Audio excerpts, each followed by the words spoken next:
Hello, I'm Igor Kule and welcome to the next edition of Eastern Europe Review, a program where we bring you the news from Russia, Belarus and Ukraine. This is a joint production of BELSAT TV and TVP World. In this episode, we will take a closer look at the following topics.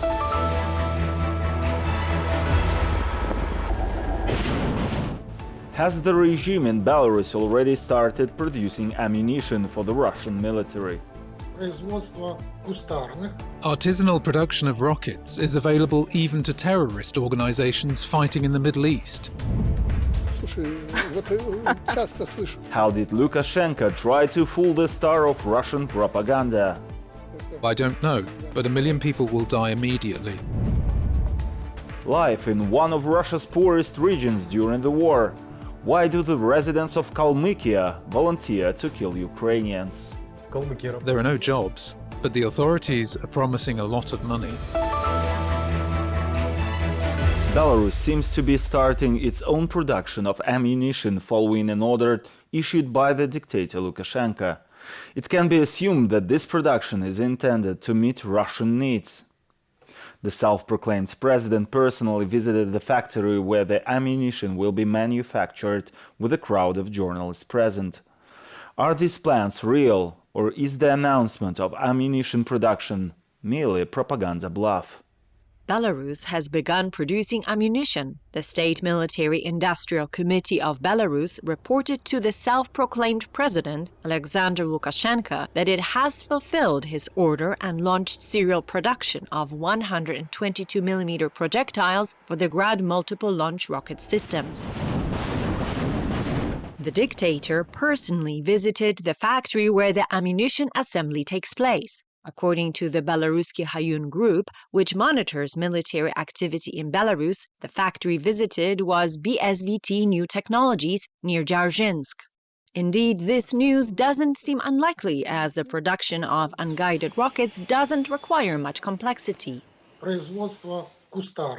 Artisanal production of rockets is available even to terrorist organizations fighting in the Middle East. Palestinian terrorists shell Israel in this way on a regular basis. The dictator, who can't boast about his military capabilities, had to emphasize the importance of simple weapons in the war. It's good that we didn't get into expensive things. I'm not saying they are not needed. They are needed. But without this, there will be no victory on the front.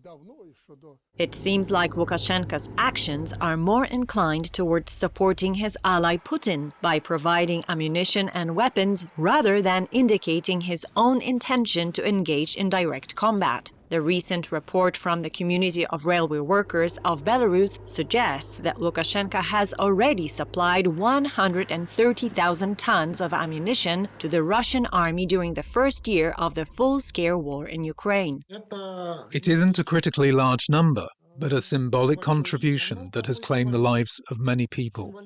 It has also been reported that tanks and infantry fighting vehicles have been supplied from Belarus. Therefore, it is highly likely that Belarusian ammunition for Grad multiple launch rocket systems will also be sent to the Russian-Ukrainian front. Solid fuel is used there. These rockets are not stored for a long time. It's possible to keep them in warehouses, but it's absurd. They will immediately go to waste, therefore. Previously, tanks and shells were sent to Russia secretly, but now Lukashenka announces the production of ammunition in the presence of a crowd of journalists. Perhaps he is making another gesture of allegiance towards the Kremlin in this way.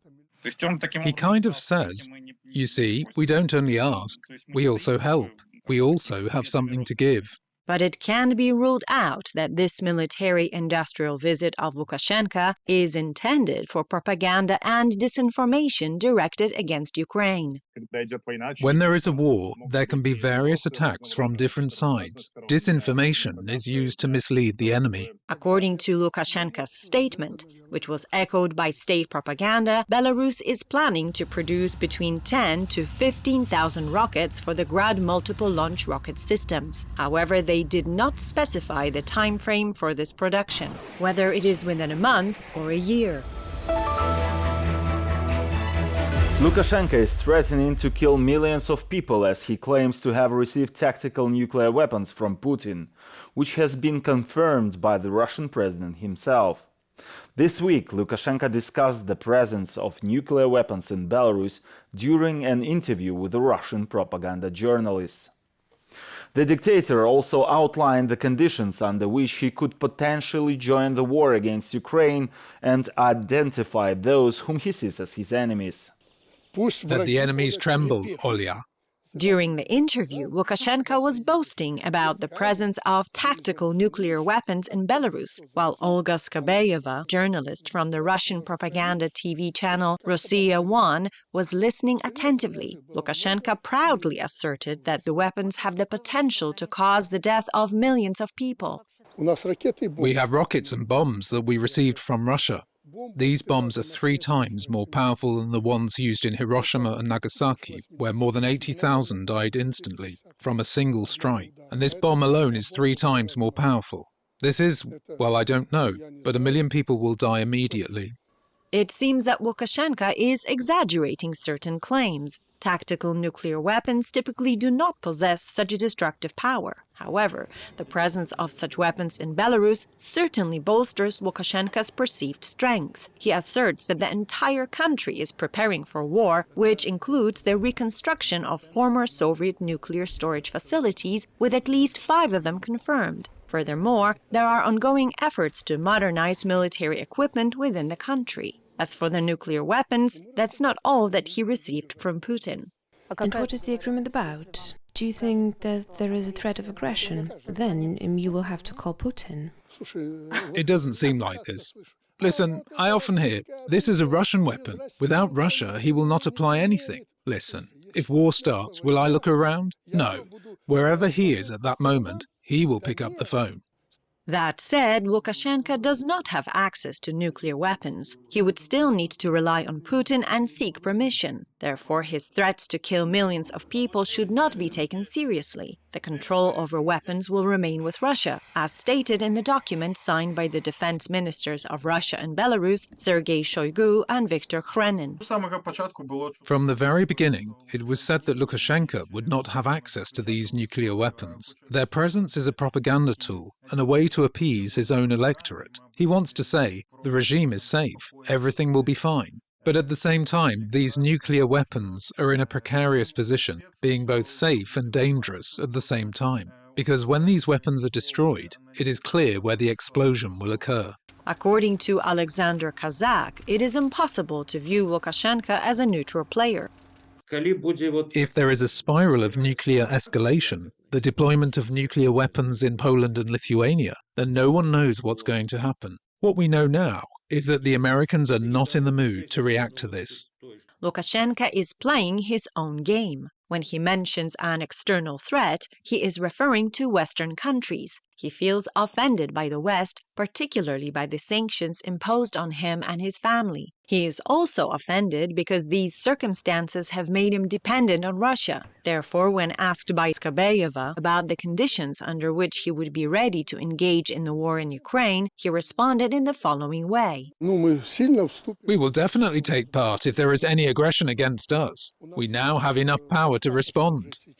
Lukashenko believes that the sabotage of a Russian fighter jet at a Belarusian airfield is not an act of aggression. He has repeatedly spoken about attempts to break through the Belarusian border from Ukraine, but he does not consider this to be any aggression as well. It is obvious that he does not want to fight. He only cares about maintaining his own power. Therefore, he once again reminds Belarusian journalists that he is alive and well.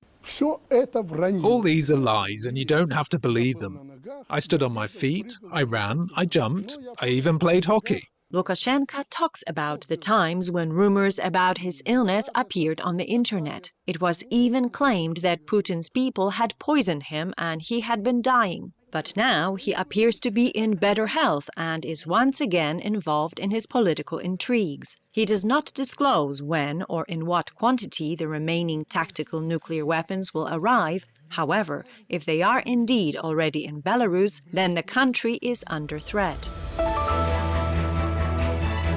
The Republic of Kalmykia, known for being one of the poorest regions in the Russian Federation, has witnessed significant shifts in its political landscape in recent years. Formerly, a significant part of the region's population actively engaged in protests, resulting in the ruling party of Vladimir Putin United Russia losing elections there. However, a change has taken place, as many residents of Kalmykia have now joined the conflict against Ukraine following the declaration of war made by the Russian president. Elista, the capital of the National Russian Republic of Kalmykia, gives the impression of a sleepy provincial town. Banners glorifying the war in Ukraine have been displayed in every district. In the center, a tent has been set up to recruit volunteers for the front, while nearby, members of the Russian nationalist movement are proudly displaying their posters. According to them, the succession of Ukraine was an illegitimate act. They anticipate that once the decrees of the former Soviet Union leader Mikhail Gorbachev are invalidated, the United States, Europe and NATO will no longer possess the right to intervene in the internal affairs of a communist state. Amidst these dynamics, Kalmyk national poet Vladimir Sandiev also harbors dreams of reviving the Soviet Union.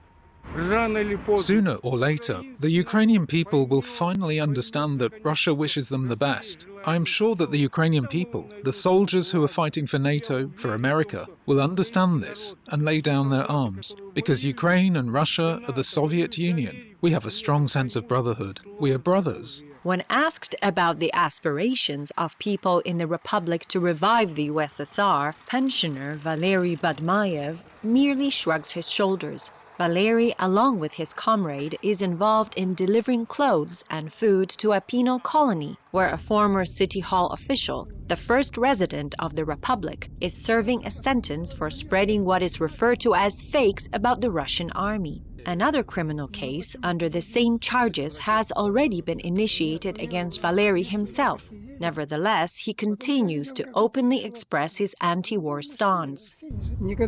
I've never considered myself particularly brave or audacious, but since I was young, I thought that prison was not the worst place to be.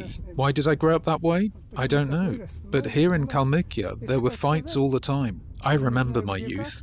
It is interesting to note that in 2019, political protests emerged in the Republic against the appointment of Dmitry Trapeznikov, a resident of Donetsk, as the mayor of Elista. Notably, mayoral elections are not conducted in Russian regions, and the Kremlin appointed a person who had previously served as the first deputy prime minister of the self-declared Donetsk People's Republic, a territory in Ukraine under separatist control since 2014. The protests persisted for several months, leading to numerous administrative cases being initiated against the activists.